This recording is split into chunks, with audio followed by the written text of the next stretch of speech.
যে আমাদের বোনেরা আজকে স্টেজে বসে নাচে, আর আমাদের বোনের বাবারা ওই স্টেজের মধ্যে বসে বলে আমার মেয়ে খুব সুন্দর করে নাচতেছে। এরকম দৃশ্য দেখার আগে আমাদের মৌত হয় ভালো ছিল, এরকম দৃশ্য দেখার আগে আমাদের মৌত হওয়া ভালো ছিল। যে আজকে আমাদের ভূখণ্ডে বসে আমাদের লেবাসদারি কিছু লোক সমকামিতার পক্ষে কথা বলে, ট্রান্সজেন্ডারের পক্ষে কথা বলে, এরকম জীবন দেখা দেখতে মৌতই ভালো ছিল। 90% মুসলমানের দেশ বলে দাবি করি, কিন্তু 90% মুসলমানের আশা আকাঙ্ক্ষাকে কোনো ধরনের দাম দেওয়া হয় না। আমরা পতাকা সেটা আমরা উড্ডয়ন করতে পারি না, আমরা ইসলামের কথা জোরে সমস্যায় বলতে পারি না, আমরা দিনের কথা বলতে পারি না। এই জীবন, এই দিন, এই ঈমান, এরকম ভূখণ্ড দিয়ে আমরা কি করবো আমাদেরকে বলেন? আজকে আমাদের কোথায় আমাদের দাম আছে আমাকে একটু বলেন। না শিক্ষা ক্ষেত্রে আমাদের কথা শোনা হয়, না সংস্কৃতির ক্ষেত্রে আমাদের কথা শোনা হয়, না মিডিয়া আমাদের কথা শোনা হয়, না ওয়াজের ময়দানে ভালো ভালো হুজুরদেরকে কথা বলতে দেওয়া হয়, না মসজিদের মেম্বার হুজুরদেরকে কথা বলতে দেওয়া হয়। এই যে একটা জীবন, এই জীবন দিয়ে আমরা কি করবো ভাই? আমরা বলি 90% মুসলমানের দেশ, বলি 92% মুসলমানের দেশ, কিন্তু 92% মুসলমানদের মধ্যে প্রায় 40%, 50%, 60% যে সেকুলার হয়ে গেছে, এই কথা আজকে আর কেউ বলতে চায় না।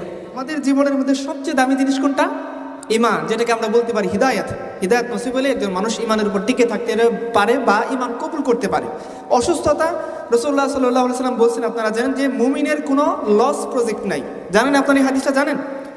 সহিহ মুসলিম হাদিসে রাসূলুল্লাহ সাল্লাল্লাহু আলাইহি ওয়াসাল্লাম কি বলছেন? যে মুমিনের কোনো লস প্রজেক্ট নাই।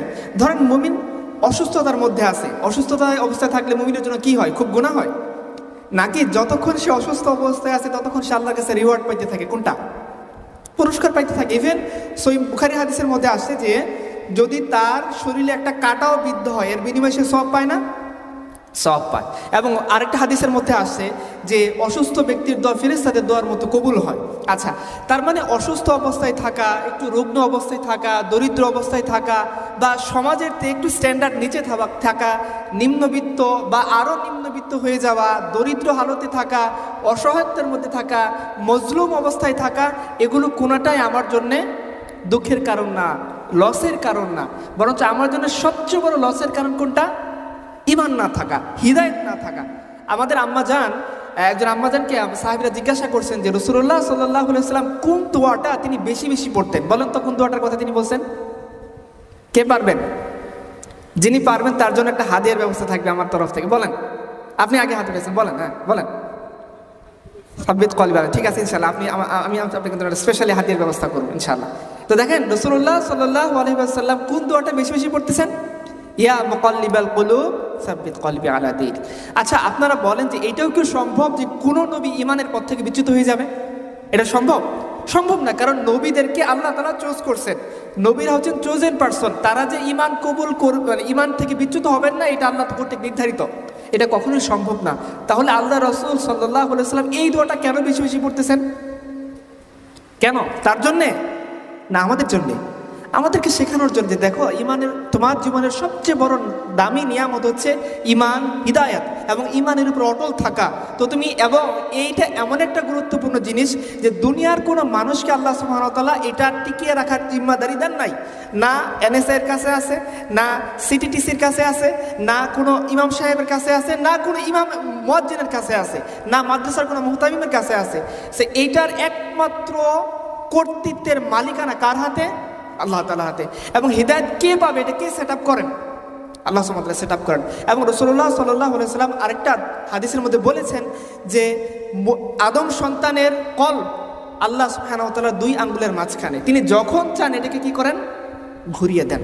তার মানে হেদায়েত কে পাবে, কে হেদায়েত থেকে বিচ্যুত হবে, কে হেদায়েতের পথে অটল থাকতে পারবে, কে পারবে না, এটা কে ঠিক করেন? আল্লাহ সুবহানাহু ওয়া তাআলা ঠিক করেন। এবং আল্লাহ রাসূল বারবার বলছেন কি এটা হচ্ছে দুনিয়ার সবচেয়ে বড় নিয়ামত, যেটা আল্লাহ সুবহানাহু ওয়া তাআলা এজ এ বান্দা হিসাবে, মানুষ হিসাবে কোনো মানুষকে তিনি দান করে থাকেন।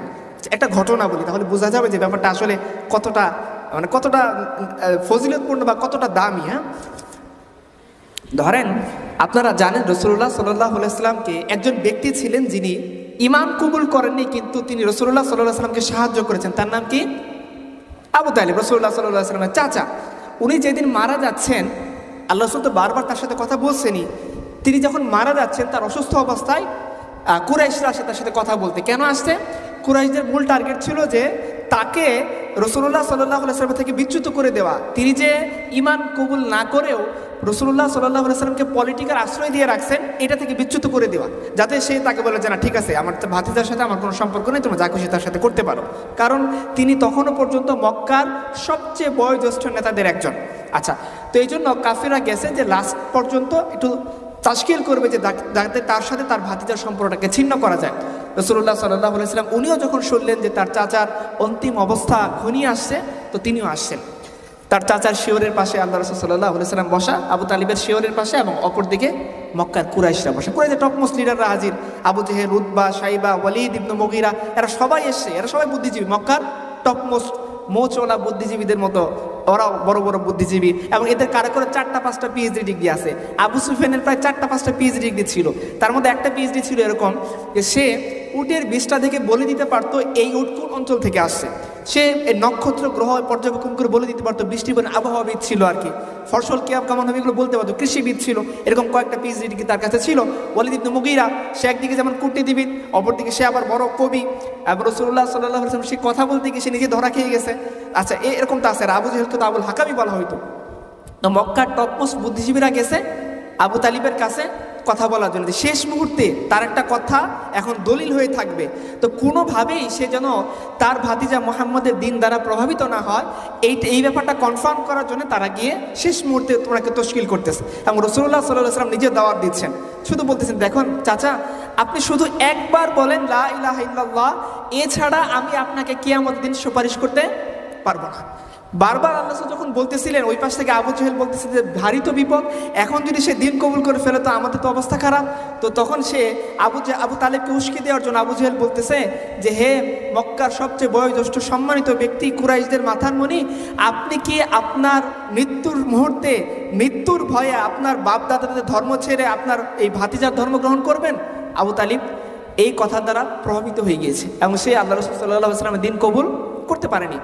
এই যে দেখেন রাসূলুল্লাহ সাল্লাল্লাহু আলাইহি ওয়াসাল্লাম যেদিন থেকে নবুয়ত অ্যানাউন্স করেছেন, আল্লাহ রাসূল তো রূহের জগৎ থেকেই নবী, তাকে তো সিলেক্ট করা হয়েছে আগে। প্রত্যেকটা নবীকেই তো আমাদের তাকদীর তো আল্লাহ সুবহানাহু ওয়া তাআলা আগে লিখে রেখেছেন। আচ্ছা, কিন্তু অফিসিয়ালি যখন তিনি অ্যানাউন্স করছেন যে আমি নবী, আমি দাওয়াতি কাজ করতেছি, তোমরা এই বাক্যের দিকে আসো, লা ইলাহা ইল্লাল্লাহ পড়ো, তখন থেকে নিয়ে মৃত্যু পর্যন্ত যে লোকটা, যে কাফের সবচেয়ে বেশি রাসূলুল্লাহ সাল্লাল্লাহু আলাইহি ওয়াসাল্লামকে সহায়তা করেছে, তার নাম কি? আবু তালিব। কিন্তু এই লোক ঈমান কবুল করেনি, হিদায়াত তার কপালে নসিব হয়নি। না হওয়ার কারণে কি হবে, এত আমল, যেমন দেখুন মক্কায় তখন আল্লাহ রাসূলের কোনো আশ্রয় নাই, যে গুটি কয়েক ব্যক্তির কাছে তিনি আশ্রয় পান তাদের মধ্যে অন্যতম হচ্ছেন আবু তালিব।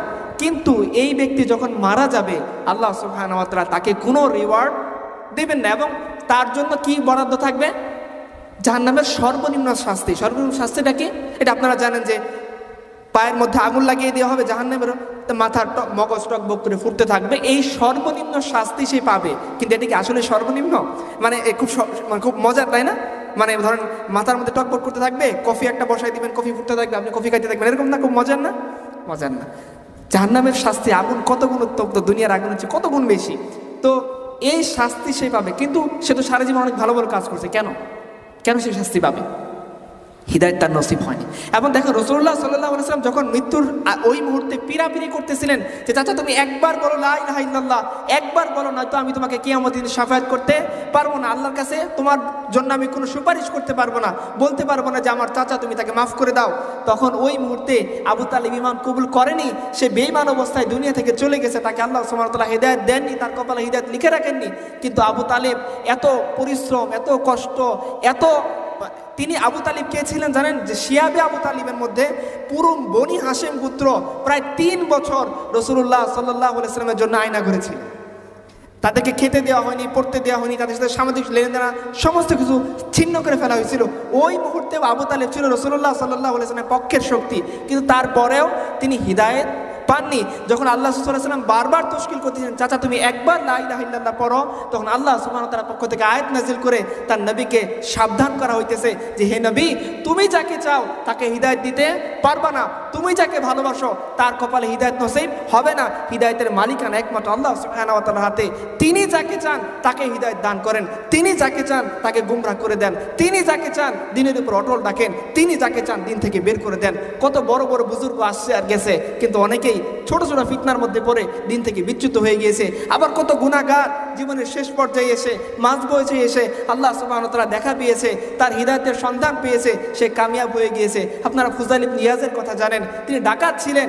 হ্যাঁ, আপনাদের মতো আমাদের সমাজের যুবকদের মতো তিনিও প্রেম খেলা খেলছিলেন, কোনো মেয়ের পাল্লাই পড়ে গিয়েছিলেন, কিন্তু ওখান থেকে আল্লাহ সুবহানাহু ওয়া তাআলা তাকে এমন হিদায়ত দিয়েছেন, ডাকাত ফুজাইল যাকে দেখলে মেয়েরা ভয় পেত, তার ডাকাত ফুজাইল যাকে দেখলে ব্যবসায়িক কাফেলারা পাশ কেটে চলে যেত, কিন্তু ওই ডাকাত অবস্থা থেকে তিনি এখন মুসলিম উম্মার ইমাম হয়ে গিয়েছেন। তিনি হিদায়ত পেয়ে গিয়েছেন। কিসের বদলতে তিনি ইমাম হয়েছেন? হিদায়তের কারণে।